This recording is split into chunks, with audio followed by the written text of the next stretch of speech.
बच्चों, हम लोगों ने पीएच स्केल के बारे में सीख लिए और विभिन्न विलयनों के पीएच मान भी देख लिए। अब हम जानेंगे कि हमारे दैनिक जीवन में पीएच का क्या महत्व है।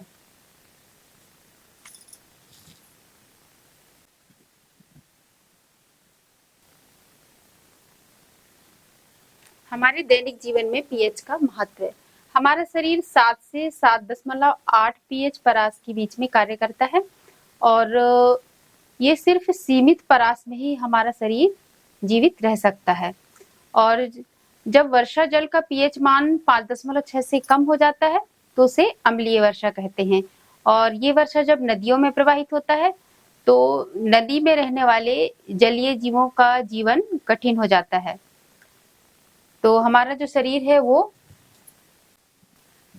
हमारा शरीर 7 से 7.8 पीएच परास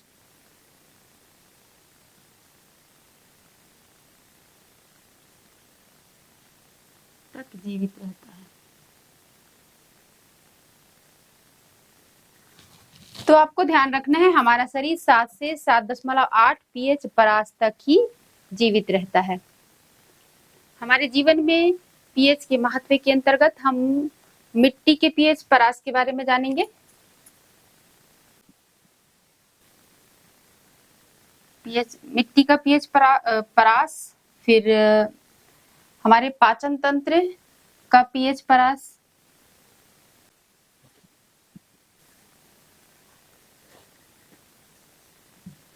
फिर पीएच परिवर्तन के कारण दंत क्षय।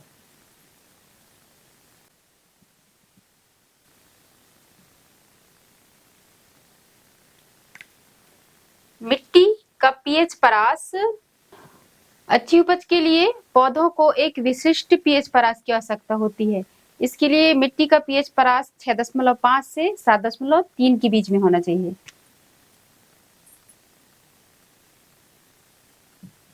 6.5 से 7.3 के बीच होना चाहिए।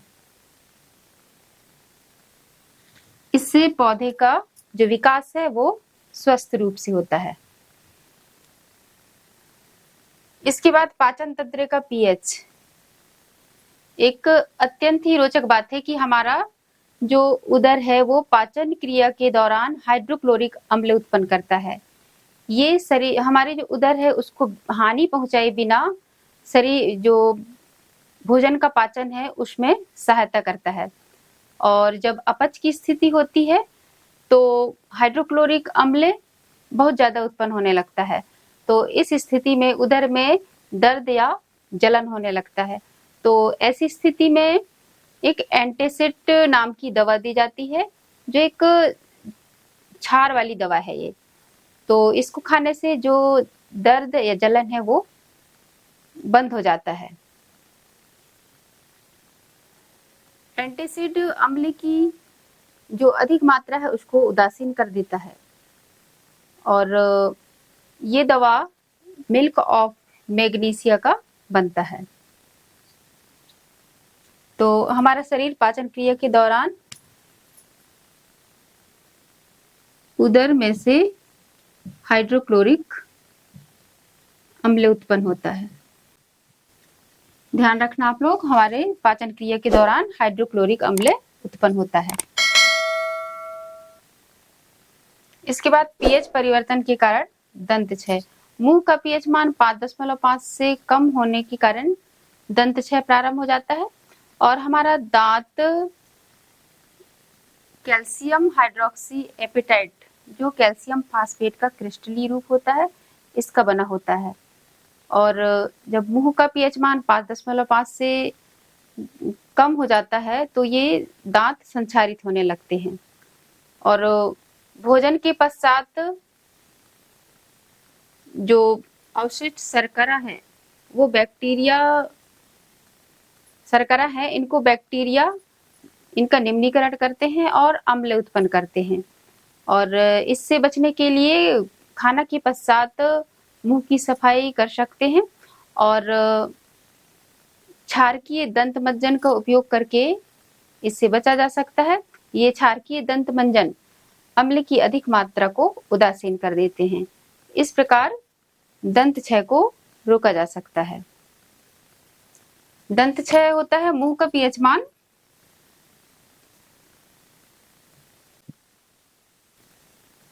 8.5 से कम होने के कारण।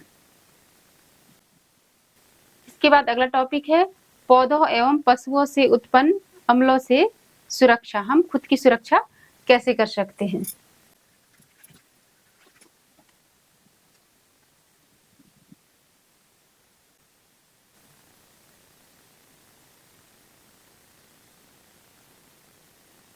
तो पौधों एवं पशुओं या जीवों से उत्पन्न रसायनों से आत्म सुरक्षा। हम खुद की सुरक्षा कैसे कर सकते हैं? क्या आपको कभी मधुमक्खी ने डंक मारा होगा? यदि आपको नहीं मारा है तो आपने सुना होगा कि मधुमक्खी का जब डंक लगता है तो बहुत ज्यादा जलन होता है, क्योंकि वो वहां पे एक अम्ल छोड़ देता है। वो अम्ल के कारण जलन और दर्द होता है। तो वो अम्ल है फॉर्मिक अम्ल। मधुमक्खी फॉर्मिक अम्ल छोड़ता है जिसके कारण दर्द और जलन होता है। तो इसकी सुरक्षा के लिए हम क्षार वाली चीजें लगा सकते हैं, जैसे बेकिंग सोडा, चूना। इनको लगाने से जो दर्द या जलन है वो थोड़ा कम हो सकता है। और एक पौधा होता है नेटल का पौधा, ये जंगलों में उगता है और इसके पत्तियों में डंकनुमा बाल रहते हैं। यदि हम जंगल गए और धोखे से ये पत्ती को यदि धोखे से हम पत्ती को छू दिए या फिर हमारे पैर में लग गया तो बहुत ज्यादा जलन होने लगता है, क्योंकि ये पत्तियों में से एक अम्ल निकलता है जिसको कहते हैं मेथेनोइक अम्ल। तो इस अम्ल के कारण जलन होता है और इसका इलाज प्रकृति ने खुद बनाया है। इसके पास में ही एक डॉक नाम का पौधा उगता है। तो इस पौधे की पत्ती को उसी जगह पर रगड़ने से जो जलन है वो कम हो जाता है। आपको कभी भी ऐसा हो तो आप ध्यान रखें, उसके पास ये पौधा उगता है, आप उसका उपयोग कर सकते हैं। तो एक नेटल का पौधा होता है, इससे मेथेनोइक अम्ल निकलता है। यदि ये किसी चीज से टच होगा तो इससे ये अम्ल निकलने लगता है, मेथेनोइक अम्ल। कुछ प्राकृतिक अम्लों के बारे में जान लेते हैं और इनके स्रोत के बारे में। जैसे प्राकृतिक स्रोत है और ये अम्ल कौन कौन से हैं? सिरका, सिरके में से एसिटिक अम्ल होता है। संतरा में सिट्रिक अम्ल, इमली में टार्ट्रिक अम्ल, टमाटर में ऑक्जेलिक अम्ल, खट्टा दूध में लैक्टिक अम्ल, नींबू में सिट्रिक अम्ल, चींटी के डंक में मेथेनोइक अम्ल और नेटल का डंक मेथेनोइक अम्ल। तो आपको इसको याद कर लेना है, परीक्षा में पूछा जाता है ऑब्जेक्टिव प्रश्नों में। तो इसको याद रखेंगे आप। जैसे इन दोनों का सेम है, चींटी का डंक और नेटल का डंक, ये दोनों सेम है, तो आप इनको याद रखना। और संतरा और नींबू में, इनमें एक जैसी अम्ल पाया जाता है, संतरा और नींबू। तो आप इनको इस तरह से याद रखेंगे तो थोड़ा जल्दी याद हो सकता है आपको। तो ये बहुत ही इम्पोर्टेंट है।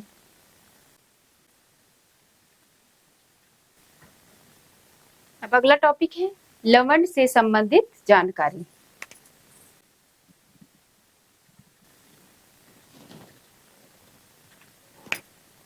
लवण से संबंधित जानकारी।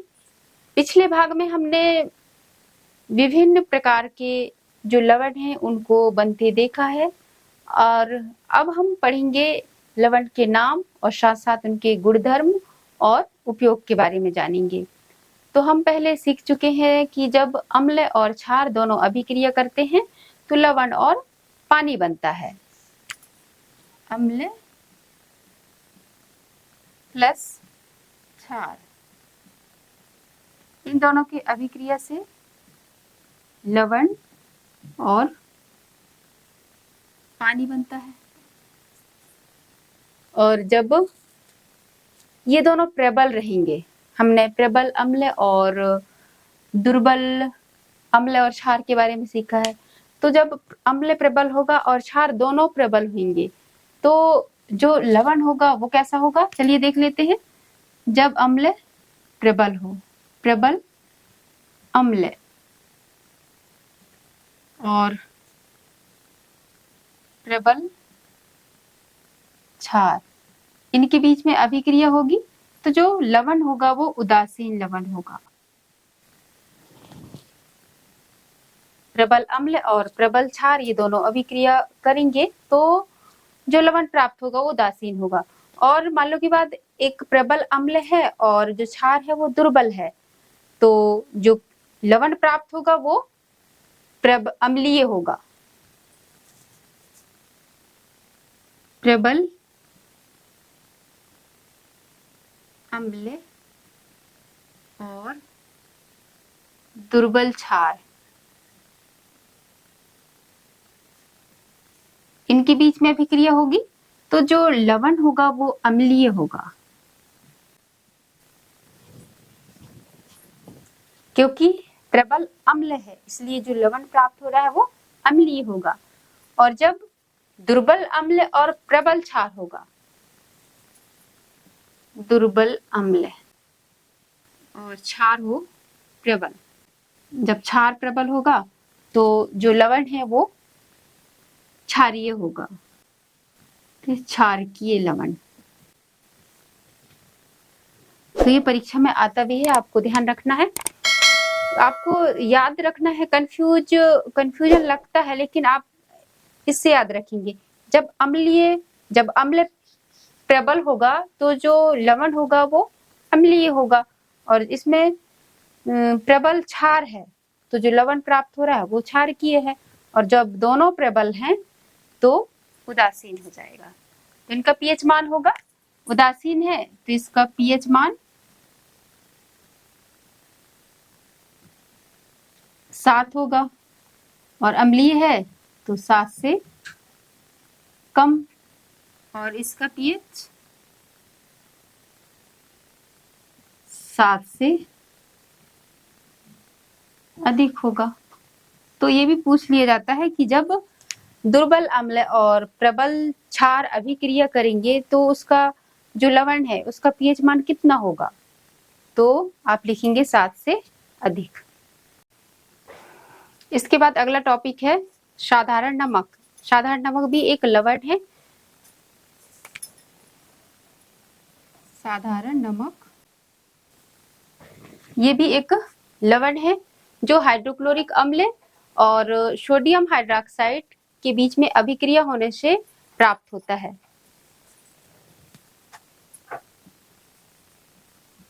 HCl और NaOH, इन दोनों के बीच में अभिक्रिया होगी तो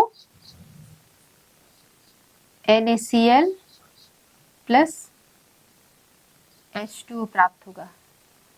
तो NaCl एक लवण है जिसे साधारण नमक कहा जाता है, और इस साधारण नमक को विभिन्न रसायनों का कच्चा पदार्थ कहा जाता है, क्योंकि इसके द्वारा बहुत सारे उपयोगी पदार्थ बनाए जाते हैं, जैसे धोने का soda, baking soda, sodium hydroxide और पिरंजक चूर्ण, इनको तैयार किया जाता है। तो चलिए देखते हैं कि इस साधारण नमक के द्वारा हम कैसे अन्य पदार्थों को बनाते हैं। तो सबसे पहले हम देख लेते हैं सोडियम हाइड्रोक्साइड बनाना।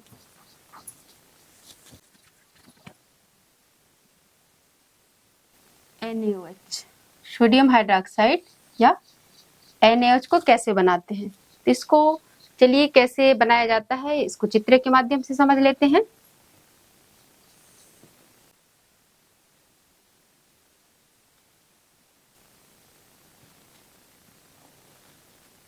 अब इसमें 2 इलेक्ट्रोड जोड़ देते हैं।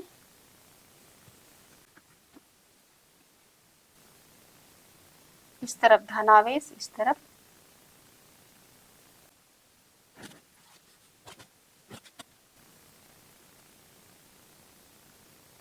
ये धनावेश वाला भाग बड़ा दिखाना चाहिए और ये जो रेड आवेश वाला भाग है इसको थोड़ा छोटा।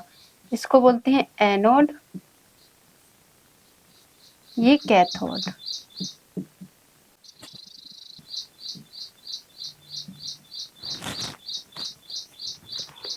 अब इसमें हम नमक का घोल डालेंगे, यहां से नमक का घोल डालेंगे।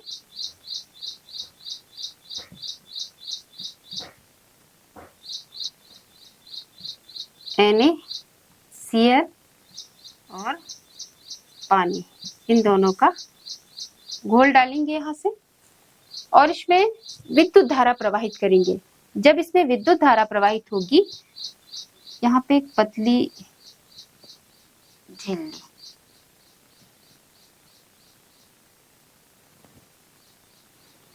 अब ये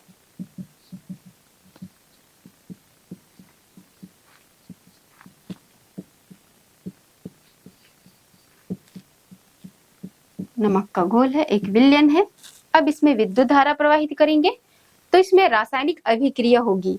तो इस रासायनिक अभिक्रिया के दौरान हाइड्रोजन गैस और क्लोरीन गैस बनेगा। और जो हाइड्रोजन गैस और क्लोरीन गैस है, वो क्लोरीन गैस में ऋण आवेश होने के कारण यहाँ इस तरफ रहेगा, एनोड की तरफ आकर्षित होगा, और हाइड्रोजन में धन आवेश होने के कारण ये कैथोड की तरफ आकर्षित होगा और इधर से क्लोरीन गैस निकलने लगेगा और इस तरफ से हाइड्रोजन गैस निकलेगा। और जो सोडियम हाइड्रोक्साइड है वो यहां से निकलेगा। नमक के घोल में सोडियम क्लोराइड के जलीय विलयन में विद्युत धारा प्रवाहित करने पर सोडियम हाइड्रोक्साइड प्राप्त होता है, हाइड्रोजन गैस और क्लोरीन गैस प्राप्त होता है। तो चलिए हम जो प्राप्त हो रहे हैं ये इनका उपयोग देख लेते हैं। सबसे पहले हम इसको एक अभिक्रिया के रूप में लिख लेते हैं कि कैसे सोडियम क्लोराइड से सोडियम हाइड्रोक्साइड प्राप्त होता है। सोडियम क्लोराइड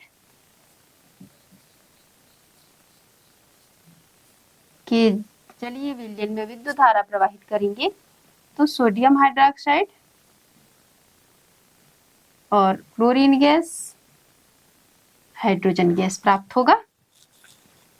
संतुलित है कि नहीं? सोडियम एक, इधर भी एक, हाइड्रोजन इधर एक और दो, तीन, और इधर दो है तो हम इधर दो कर दिए, दो और दो चार, तो इधर तीन है तो चार के लिए हम इधर दो करेंगे तो दो और दो चार हो गए।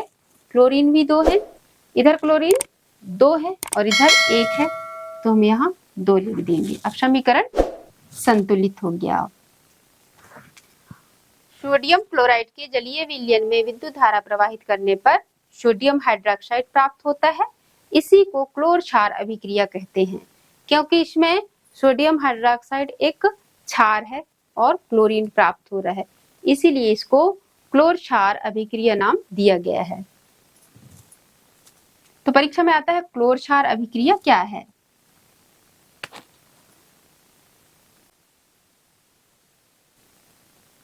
सोडियम क्लोराइड के जलीय विलयन में विद्युत धारा प्रवाहित करने पर सोडियम हाइड्रोक्साइड प्राप्त होता है। इस अभिक्रिया को क्लोर क्षार अभिक्रिया कहते हैं।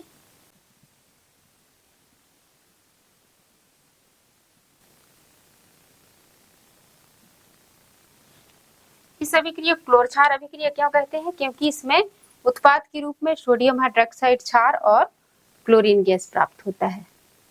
तो परीक्षा में आता है क्लोर क्षार अभिक्रिया क्या है, समीकरण सहित लिखिए। तो आप ये परिभाषा लिख देंगे और इस समीकरण को। अब इसमें जो प्राप्त हो रहे हैं जैसे क्लोरीन गैस, हाइड्रोजन गैस और सोडियम हाइड्रोक्साइड, इनके उपयोग भी परीक्षा में आते हैं जो हमारे लिए उपयोगी हैं। ठीक है, तो चलिए हम इनका उपयोग देख लेते हैं, कौन कौन से उपयोग हैं।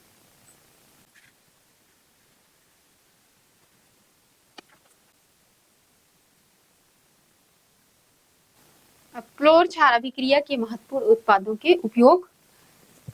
क्लोरीन गैस का उपयोग जल की स्वच्छता में, स्विमिंग पूल में रोगाणुनाशक और कीटाणुनाशक के रूप में किया जाता है। हाइड्रोजन गैस का उपयोग ईंधन, मार्गरीन और खाद के लिए अमोनिया बनाने में किया जाता है। सोडियम हाइड्रोक्साइड का उपयोग धातुओं से ग्रीस हटाने के लिए, साबुन तथा अपमार्जक के रूप में, कागज बनाने के लिए और कृत्रिम फाइबर बनाने में इनका उपयोग किया जाता है। तो आप इन उपयोग को याद कर लें, ये परीक्षा में पूछे जाते हैं। इसके बाद अगला टॉपिक है विरंजक चूर्ण बनाना। हम अभी पढ़ चुके हैं कि सोडियम क्लोराइड के जलीय विलयन में विद्युत धारा प्रवाहित करने पर क्लोरीन गैस प्राप्त होता है। तो उस क्लोरीन गैस से हम विरंजक चूर्ण कैसे बनाते हैं। अब विरंजक चूर्ण का सबसे पहले हम रासायनिक नाम जान लेते हैं। इसका रासायनिक नाम है कैल्शियम ऑक्सीक्लोराइड और इसका रासायनिक सूत्र है CaOCl2। अब इसमें अभिक्रिया कैसी होगी, ये जो कैल्शियम हाइड्रोक्साइड बुझा हुआ चूना है और क्लोरीन गैस, इन दोनों के बीच में अभिक्रिया होगी तो कैल्शियम ऑक्सीक्लोराइड और जल प्राप्त होगा। ये जो कैल्शियम और क्लोरीन ये दोनों एक साथ जुड़ जाएंगे और इसमें जो ऑक्सीजन है, ये ऑक्सीजन कैल्शियम ऑक्सीजन और ये क्लोरीन, ये तीनों जुड़कर कैल्शियम ऑक्सीक्लोराइड बनाएंगे। और यहाँ पे जो हाइड्रोजन है वो H2 और यहाँ से एक ऑक्सीजन, ये जुड़कर यहाँ पे जल बन जाएगा H2O। फिर ये बन जाएगा CaOCl2 प्लस H2O। तो इस प्रकार विरंजन चूर्ण की अभिक्रिया है, इस तरह इसको प्राप्त किया जाता है। अब इसका उपयोग भी देख लीजिए। विरंजक चूर्ण का क्या उपयोग है। पहला, कागज एवं कपड़ों के विरंजन में, मतलब रंग को हटाने के लिए। दूसरा, रासायनिक उद्योगों में उपचायक के रूप में और जीवाणुनाशक के रूप में। तो परीक्षा में आता है, ये इम्पोर्टेंट टॉपिक है, आप इनको नोट कर लें और याद कर लेंगे। इसका रासायनिक नाम भी, रासायनिक सूत्र भी और ये कैसे बनता है, ये अभिक्रिया, इसको भी और ये उपयोग। इसके बाद अगला टॉपिक है बेकिंग सोडा। हम बेकिंग सोडा का उपयोग रसोई घर में खाना के साथ, जैसे पकोड़े वगैरह, मतलब तेल वाला जो चीज बनाते हैं उसमें मिलाते हैं। इससे भोजन जल्दी पकता है और सॉफ्ट रहता है। तो इसका रासायनिक नाम है सोडियम हाइड्रोजन कार्बोनेट और इसका रासायनिक सूत्र है NaHCO3। तो सोडियम से Na हाइड्रोजन H और कार्बोनेट CO3। तो आप इनको याद रखना। और रासायनिक अभिक्रिया कैसे इसको तैयार किया जाता है। सोडियम क्लोराइड, पानी, कार्बन डाइऑक्साइड और ये अमोनिया, ये अभिक्रिया करते हैं और NaNH4Cl और NaHCO3 सोडियम हाइड्रोजन कार्बोनेट प्राप्त होता है। अब इसका उपयोग बेकरी, इसका जो मुख्य उपयोग है वह बेकरी में उपयोग आने वाले बेकिंग पाउडर बनाने में किया जाता है। और दूसरा है सोडा अम्ल, अग्निशामक के रूप में किया जाता है आग को बुझाने में। और प्रति अम्लीयता के रूप में, अपच की स्थिति में जब पेट में अम्ल की मात्रा बढ़ जाती है तो ये क्षार होने के कारण वो अम्लीयता को दूर कर देता है, वो उसको उदासीन कर देता है, जिससे जो अम्लीयता है वो खत्म हो जाता है और जो अपच की स्थिति है वो ठीक हो जाती है। तो इनका रासायनिक नाम, रासायनिक सूत्र और उपयोग पूरा याद कर लें आप, ये भी परीक्षा में आता है।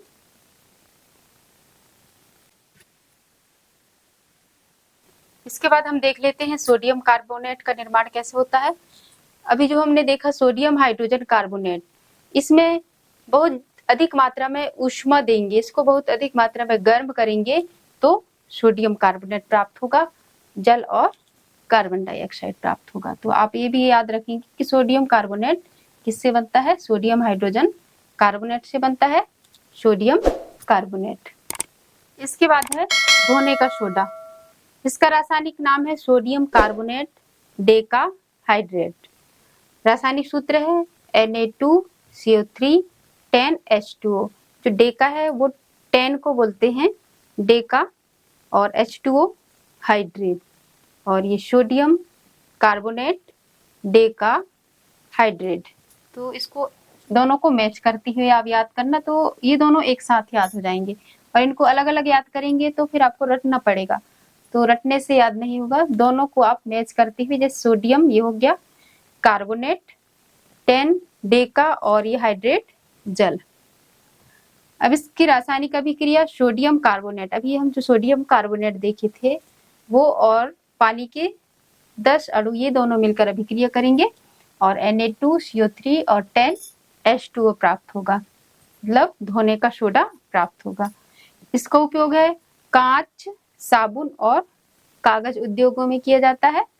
दूसरा है बोरेक्स जैसे सोडियम यौगिक के उत्पादन में किया जाता है। तीसरा घरों में साफ सफाई के लिए किया जाता है। और जल की स्थायी कठोरता को हटाने के लिए किया जाता है। तो धोने का सोडे के बारे में आप जानते ही होंगे, निरमा, साबुन, ये सब धोने के सोडे के अंतर्गत आते हैं। तो ये उपयोग भी, इनको जो उपयोग है वो भी आपको पता है कि क्या क्या उपयोग करते हैं। तो ये ज्यादा कठिन नहीं है, थोड़ा आसान है। तो परीक्षा में ये भी पूछा जाता है, ये भी बहुत इंपॉर्टेंट है, आप इनको याद रखें।